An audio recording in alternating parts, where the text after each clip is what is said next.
Welcome to On Air with Kash. Our guest today is the director, writer, and executive producer of the new series, How to Hack Birth Control. Please welcome Sassy Mohen. Hi, thanks for having me. Sassy, thank you so much for joining us today. It's an honor to have you on. I know we got to meet briefly at Burbank Film Festival, where you had one of your other projects was being featured. Here, actually.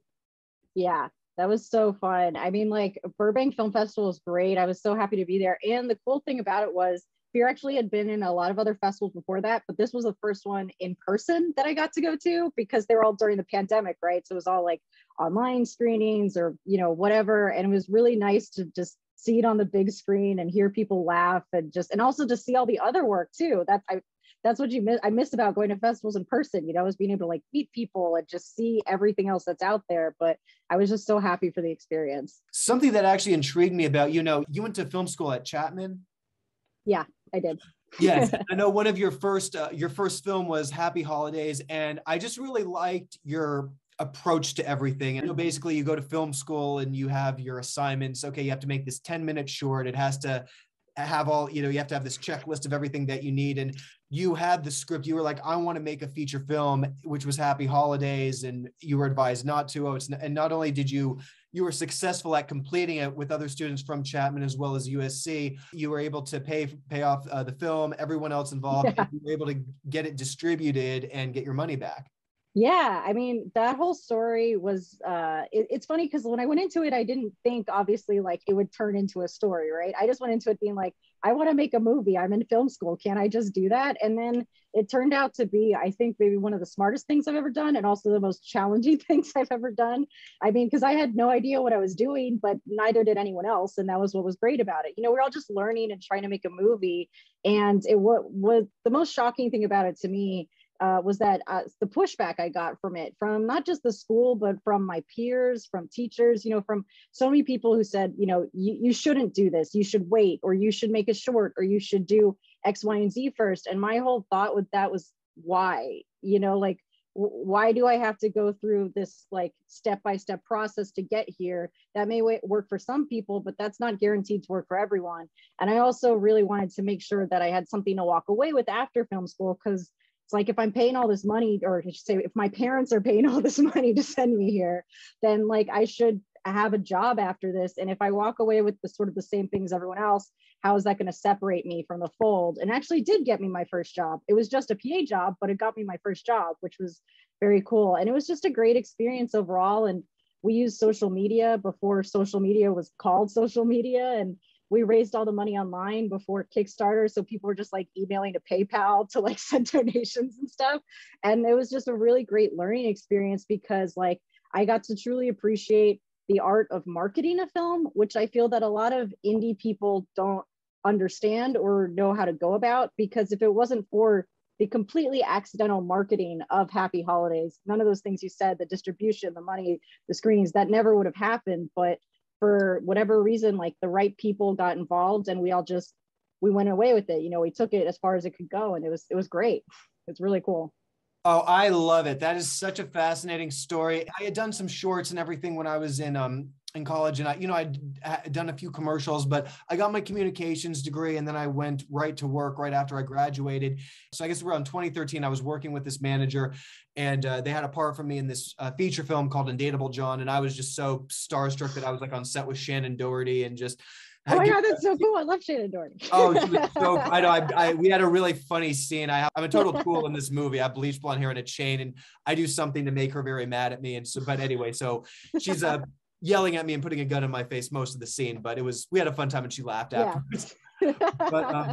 But it was cool because actually the producer and writer, after we wrapped that, had this other movie that she had been writing. It was called Jack and Cocaine. It was about these two characters that were struggling with addiction, and she came to me and wanted me to play Jack. So literally we wrapped Undateable John, and within months we were right on Jack and Cocaine, mainly like shot guerrilla style filmmaking. And I mean, there's nothing wrong with that. Guerrilla style, like, God bless it, Exactly. Yeah. And it was really one of those things where I look back, I'm like, that was a fun experience because I didn't know who I was going to be working with that day. So I would show up, you have that anxiety of just, oh, this is like your first kind of leading role, but we got it done, edited it. Of course, there's a lot of things that I can find wrong with something, but you know, Sure. it was right when social media was taking off in like 2014. You know, people weren't just posting pictures of their food or what they were doing in the day. People saw it as a marketing tool. So you set the bar, you kind of paved the way for us to do that in 2014. But that's what happened. We ended up just submitting it, and then people were sharing it. It got a social media backing, and then a festival was interested in it. And then another festival said, oh yeah, we ended up having an official screening. And so that for me was really where I saw the value of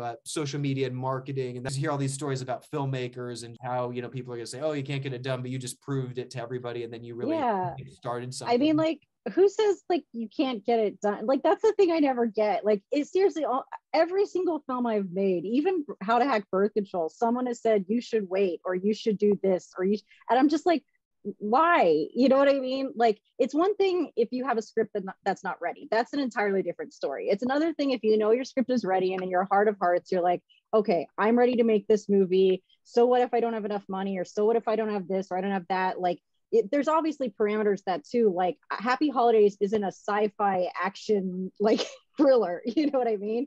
It's a romantic drama. Like, it really stars 5 people mainly, and it has a few other scenes. But if you write a script that like meets a budget that you know you can pull off, I don't see any reason why you shouldn't at least try to do it. Because like, then at least you'll have tried, and even if you don't finish it, then you'll know how to do it better next time, you know? Oh, exactly. I could have said that better. No, you really hit on it. After you graduated and after you released Happy Holidays, you went on to do About Abby, and then you did Weedland, and then you went on to do Fear Actually, which did just debut at the Burbank Film Festival. Yeah, I mean, those were all fun. Like, after Happy Holidays, like, I did a couple other films, but About Abby was like the biggest one that happened after that. And it was a web series, you know, and at that time web series had just sort of started. And there's this web series that came out called The Guild that was, I think, written and directed and starring this actress called Felicia Day. And the reason that I really took to that is because she was a female writer director. And in like the late like 2009 2010, there weren't a lot of like writer director producers that I could look up to, you know, and seeing her do it, and then that web series got distribution and it got picked up. I think it got put on Netflix and stuff. And so I thought, you know, that sounds fun, and Happy Holidays did pretty well with using social media marketing, so I'll make a web series to release online. And About Abby was really great experience. I worked with some really extremely talented actors. Some of the actors from Happy Holidays were in About Abby, and you know, that speaking of guerrilla style, that was pretty largely guerrilla style, but way more targeted than any of my other works, because we actually knew, like, you know, where we wanted to shoot and all of that stuff.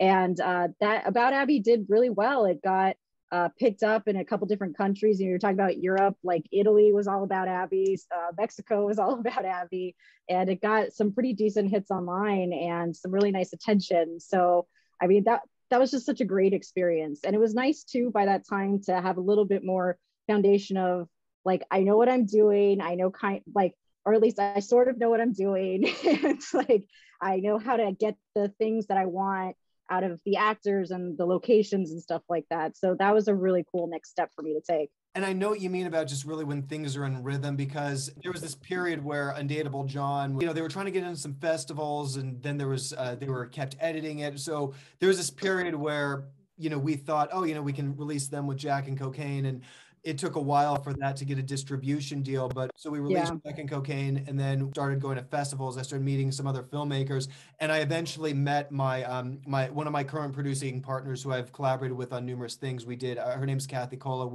Our first project was a Sherry Belafonte's Plastic Daydream, which got into La Femme Film Festival, and we collaborated on Mayhem of the Mind, this new anthology series that we're actually going to screen an episode at Film Fest LA Live on November 6th. It's just really cool. Yeah, so it's really cool how just those things pan out. And then right when we had some new stuff to promote, Undateable John came out at the right times. And then right then I was at WME, and I had this like chance run-in with Shannon. It was right when the movie came out. So it was just like, cool. I like when the universe kind of puts everything in sync. Yeah. And I mean, it's like talking about what you're saying is like, if you just keep going, that's another thing I find with like indie filmmakers, is that it's very easy to get disheartened, right? Like on either an acting in front of the camera, behind the camera, because it is very hard to get seen. But like, if you just keep going and you just keep trying things and seeing what sticks, like it'll work. Like just exactly what you're talking about. The universe has a nice synergy to it. So it's like if you put in the effort, you tend to attract people who also are in the same vibe as you. So yeah, I just agree with everything you just said, basically. Oh, we're agreeing with each other on everything. We're in sync. I know. We're in rhythm. I have seen the trailer for How to Hack Birth Control. It looks hilarious. I've seen a few familiar faces in it. Austin Powell, he's a couple years ago, I was hosting Tuesday Night Music Club. It was like the stage social, and he would perform. He's a very good musician. Oh, cool. Yeah. So that was so cool to see him in the trailer. And then also a Jackie R. Jacobson. Yeah, Jackie. She's great. Yeah, that was right when Malibu Rescue, I think the sequel had come out. It was actually right before the pandemic and before the Oscars. She had this event for Children's LA Hospital. So I got to meet her, and I just found an interview of SU Magazine, and she's actually photobombing my interview. And I didn't realize, I was like, she looks familiar. And then it was like, oh my God, that's, she was right behind me the whole time. But anyways, now I have you on my show, and we're talking about her being in your projects, and it looks hilarious. What was your motivation for wanting to tackle this subject? Well, I mean, it's kind of twofold. Is that one, women's rights is very important to me, as a woman, but also as a woman, a female director. I've found, like, through my personal experience, Hollywood has gotten much better, but before the Me Too movement, it was much harder, and especially to be taken seriously, to be treated as an equal. So there's that side of it. The other side of it is that I've been directing a lot of social media commercials over the past couple of years for like big brands, but the ones you see on Instagram on the small screen. And so like I've learned a lot of, I have learned a lot of commercial techniques along that way. And while I was doing some of these commercials about 2 years ago, I was thinking, I was like, there has to be a way to use these techniques for good, like basically just taking what I learned and being able to sort of present something I care about a lot, but in a digestible way, because I find that a lot of pieces that are great about sensitive subjects are very heavy-handed, right? And they often should be, because they're talking about important things, but to get a broad audience to watch a very depressing, 90 minutes is a tall order. So I was thinking, and I love comedy too. So I thought, why don't I make How to Hack Birth Control? I actually just came up with the title right first. And when the pandemic started, I at first, I was wishy-washy about should I even pursue finishing this or what? And it just so happens that my best friend helped run the COVID response in Washington, D.C. She was one of the people who orchestrated the District of Columbia's response. And she told me that I could make birth control during the pandemic, and we could do it safely as long as we set up when we followed certain rules, and she would make them for me. So she basically was very nice and helped make this whole COVID safety plan. And with that, I was like, okay, I'm off. Now the hard part's done. Like, I know how to do the rest. You know what I mean? And so we got an amazing cast, an amazing crew. And if any filmmakers want a pro tip, how to make a lower budget movie is lots of planning, right? Like, plan as far in advance as you can, because most low budget films or lower budget are pretty slapdash. They're like, oh, we got to shoot in 2 weeks. Oh crap, we need this person or that person, And so I basically started planning the shoot about 4 months before we started doing it and lining up everyone. And I mean, it was just such a good experience. It was almost like the pandemic wasn't part of it. Obviously, we're all wearing masks and following the guidelines, but once you get in the flow of it, it's just so fun to be around all those creative people, and everyone had a great time. And, I'm just so happy with the way it turned out. And I got to play with so many GFX, which I've always wanted to do and never had the budget to do.